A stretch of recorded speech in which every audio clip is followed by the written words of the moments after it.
Good morning, good afternoon, and good evening. Ladies and gentlemen, I am back. It is your friendly neighborhood moviegoer, John L., back up in this. And this week, folks, we're going four score. I'm uploading 4 different reviews this week. And my trips to the movies this week, I would say, were interesting, fun, very thought-provoking, and a hell of a time at the theater. But I'm going to start off with the first film that I viewed last week on a irregular Wednesday off. I went to go see a Chinese movie I had seen the trailer for and was instantly interested in watching this film due to the fact that even though I watched the trailer, I had no idea what the movie was about and how it was going to go about, what the structure of it was, who the characters were, if it was an action film, if it was a drama. I had no idea because a lot of the time now, especially in the last, I'd say 5 to 7 years, it's hard for me to tell when Chinese movies specifically, if they are action-packed or if they're supposed to be melodramatic or comedies. I don't necessarily understand the sensibility sometimes coming from the trailers, right? But the movie I'm talking about tonight is Full River Red. To give you guys a synopsis on Full River Red, as it states on Rotten Tomatoes, this movie is based out of 12th century China during the Song Dynasty, set against a brewing rebellion by the Jin people against the Imperial Court. 2 hours before a crucial diplomatic meeting between the Song Prime Minister, Qin Hui, and a high-level Jin delegation, the Jin Ambassador is murdered. An important letter destined for the Emperor is stolen from him. As the search for the letter unfolds, alliances are formed, secrets are revealed, and no one can stop the truth that is destined to leave its mark in history. As per, the truth that is destined to leave its mark in history, spoiler alert, because it's really what the whole movie is about. The mark in history that they're talking about in the movie is a set of Chinese lyrical poems that are said to, allegedly, be written by Song Dynasty General Yunpeng. Now, there is some speculation over the centuries that says that Yunpeng did not actually write these lyrical poems, and that these lyrical poems were actually written after the time of the Song Dynasty. But this film, Full River Red, for its placement and what it's based on, Yunpeng wrote these lyrical poems. The lyrical poems in question are, I'm going to butcher the Chinese here, but it's Man Jiang Hong, and it translates to the whole river red. Whole as in entire or full river red, which is the translation for the title of the movie. So why is this important to the plot of the movie. What is this mark in history? So basically, throughout the movie, the gist as the synopsis put it upon to the viewer, this letter gets stolen from this prime minister. And it is important that this letter gets to this prime minister. The prime minister, I believe, was defamed at some point. His reputation sullied, ruined. And in some form or fashion, this letter would either confirm his bad reputation, or it would free him of whatever reputation and defamatory type ills that have been thrown upon him. Throughout this entire movie, we have different characters. We have these characters who are loyal to the prime minister. We have, by majority of the characters are loyal to the prime minister. But there's one character, I believe he went by the name of Zhang, who eventually comes out to be a former soldier in Yufei's army. And he basically wanted to get the message across to the people, of the constituents of the prime minister, the army that the prime minister led, and his generals. It was a whole covert operation to make sure that the message of Yufei was spread across 12th century China, and specifically amongst the constituents and the armies under the Song Dynasty.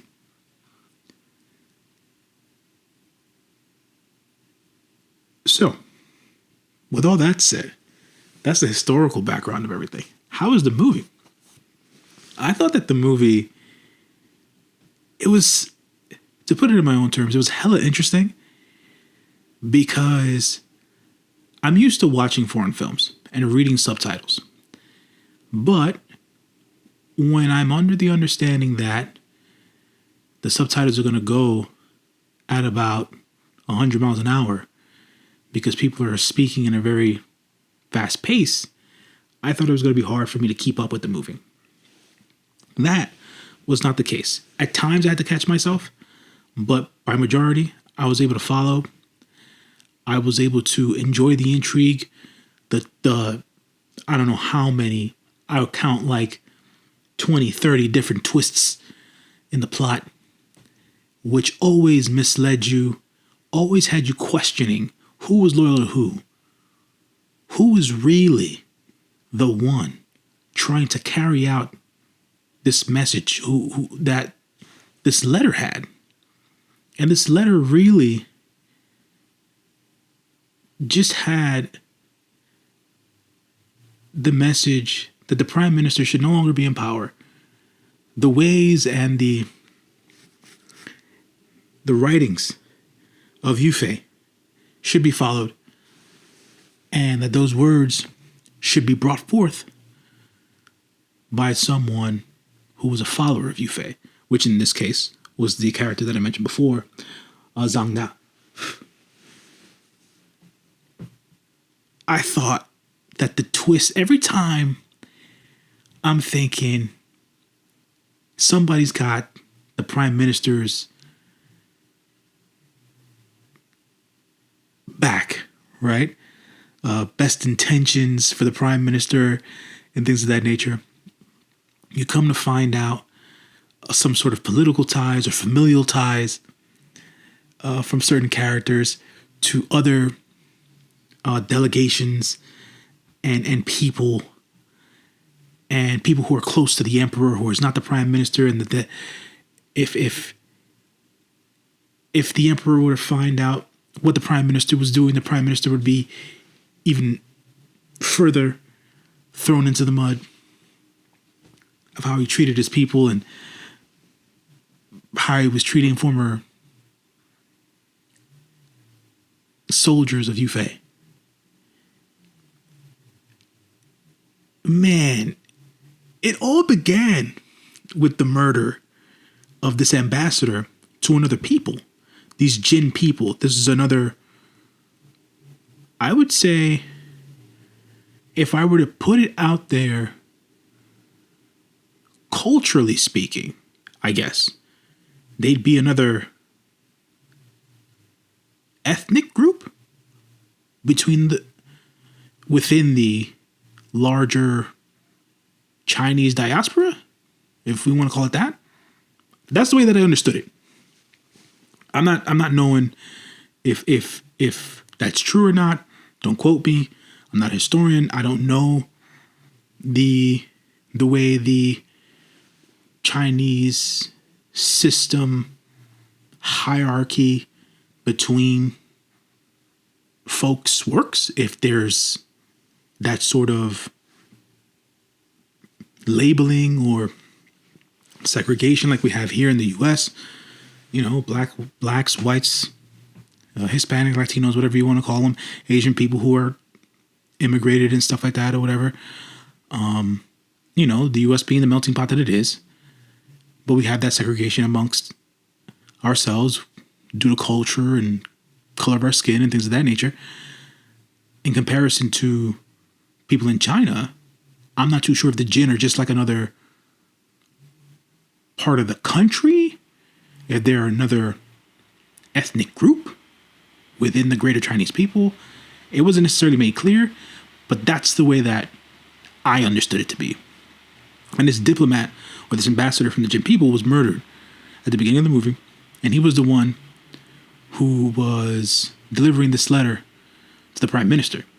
Basically, this letter was absolving the prime minister of his powers. And basically, the emperor was following more or less the traditions and the messaging behind the great poems written by the great Yunpeng, the great general of the Song Dynasty. So I feel like with the initial murder, then the prime minister's guard trying to find out who murdered the Jin ambassador, and then it all becomes an entire murder mystery. Who was in the room with the Jin ambassador? Was it a concubine, right? Or if you want to call her a woman of the night, a streetwalker, coming later to find out that she's actually a loyalist of the Yunpeng army and a former soldier who's actually her husband. And it was a whole thing on that side. Then you have the prime minister's right and left hand men, He Li and Wu Yicheng. These gentlemen, these lords, or the right and left hand men of the prime minister, and the prime minister, he was sick or sickly, and these men basically did his bidding. But these men knew what was in this letter. And they were basically trying to jock for position and be the ones to hold this letter over the prime minister and get whatever it is that they wanted. But it didn't work out that way, because within all this, to help solve the murder, one of the generals in the army, Sun Jun, who is the uncle of Zhang Da. Zhang Da and Sun Jun team up along with two compatriots of Sun Jun throughout the entire movie to help solve this murder with all the different twists and turns and plot makings and the expansions of this entire environment. We want to call it world within a bubble because the entire movie takes place within this one castle and its grounds. They never necessarily left these grounds.